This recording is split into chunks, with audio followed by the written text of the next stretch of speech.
Hola! Welcome back to the place to be reviews. I am eventual right here with all of yous. So cheesy you should come with fries and a shake on that burger. Hey, it's me, Pete, right here. Yeah, done with the jokes and shit because I don't know if it's funny or not. Anyway, hi. Haven't seen you guys in a minute. Had a great weekend off. Watched Walking Dead and Batwhamming, and trust me, took the day off today. Did some things around the house with the family, So I'm here though. We've got some news from the Venom front. Venom director says Tom Holland's Spider-Man crossover is the destination by Brandon Davis. This came out this morning.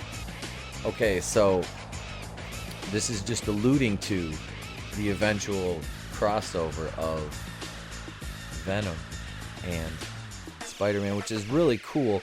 And this is from the director of Venom 1. So let's get into this. The first Venom movie has come and gone, with no influences of Spider-Man or the Marvel Cinematic Universe being featured.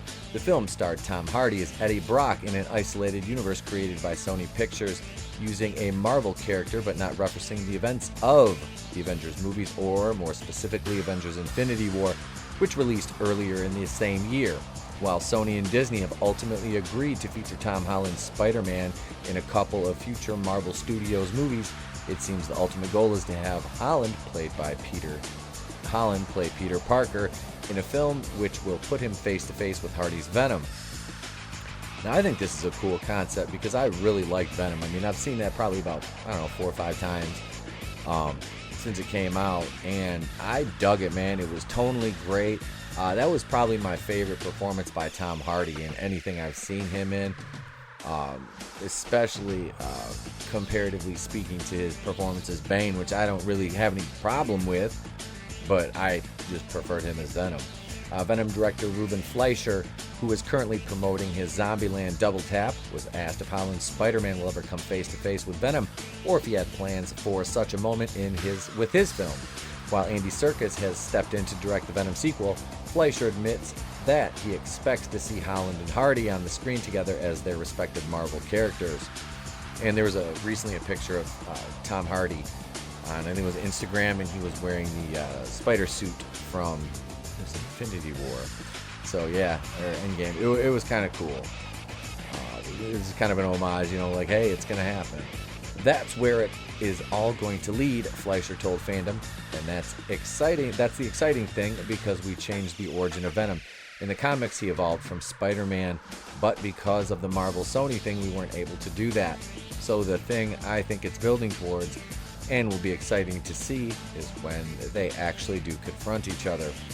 Whether this crossover will take place in the Marvel Cinematic Universe is unknown, but it seems more likely that the Madam Web film in development at Sony could pull Holland's version of the character into the Spider-Verse, which will operate separately.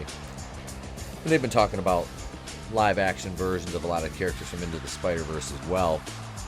So, I mean, I don't see this as a bad thing, man. I have no issue with Tom Holland as Spider-Man. I just don't like the high school Spider-Man version of the character anymore. It's like, it's kind of, you've done it for 2 movies now. It would be time to move on.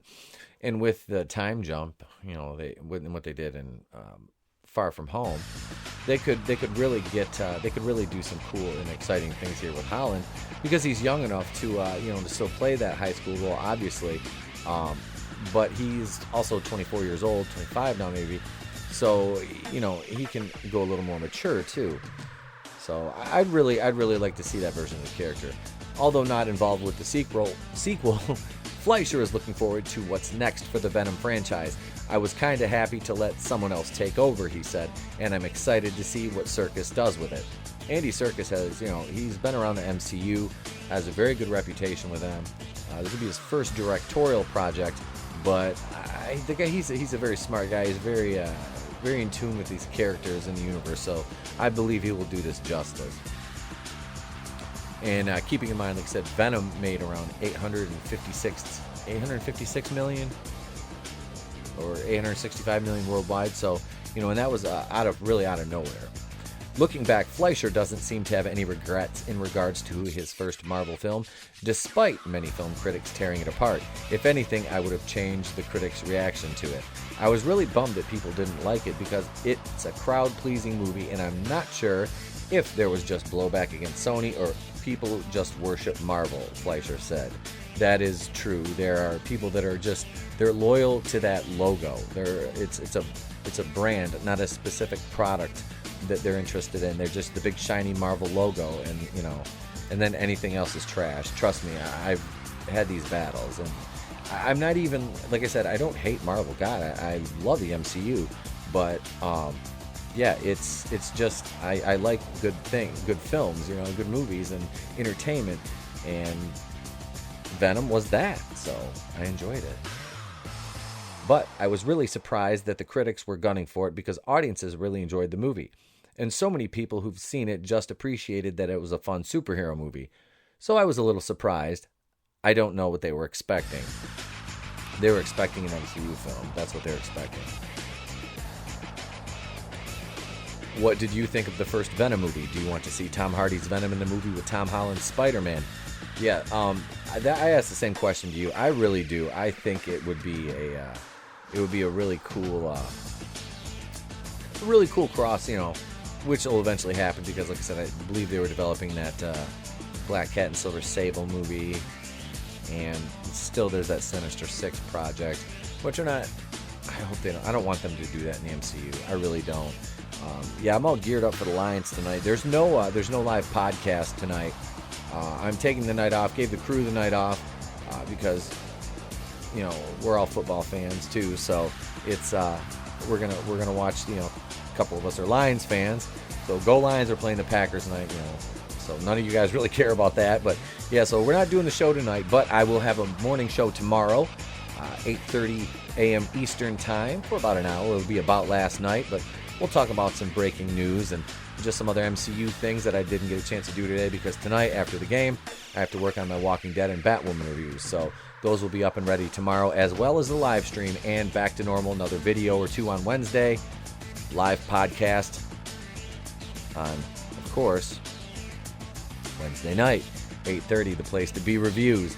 Hope you enjoyed that double live review of Joker with Groovenator from Raiders of the Lost Flicks. Go over and subscribe to his channel if you haven't. That was really fun. We did that Sunday afternoon. I loved the movie. I saw it Sunday night. So, yeah, check out that review. And I might even do another just single release video on Joker regarding the critics and Rotten Tomatoes and things like that. So, yeah, hope you guys enjoyed the video. What do you think of Venom and Spider-Man eventually crossing over? Would you rather see it on the Sony side? Because I think that's where it's going to go. I would be more happy with that if it happened in the Venom movie, because then we can bring in Carnage, do the Maximum Carnage storyline, Sinister Six, Black Cat, Silver Sable, all this cool stuff. And I'm talking with my hands because I don't know what to do. I'm Itepokui, and I've been here with all of you. Please, bitch slap that like button. Be sure to subscribe. Please subscribe on the way out. Help us grow the channel, bring you more content.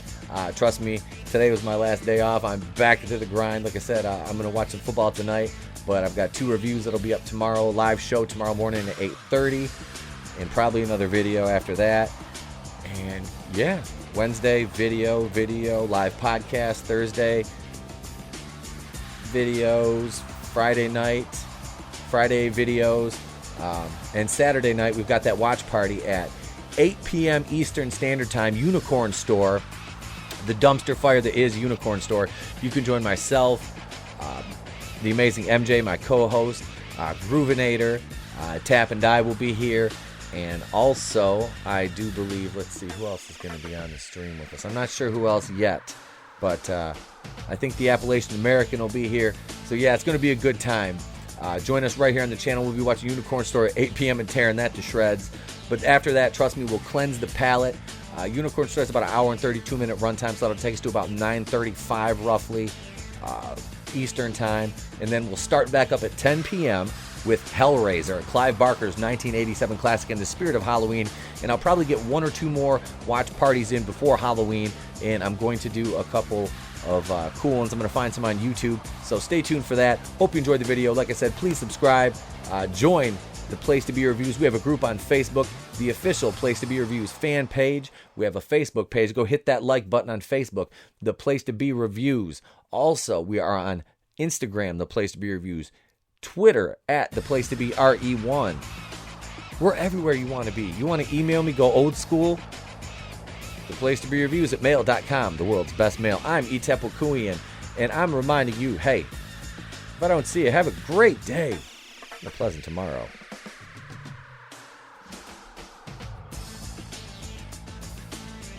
Is it still recording?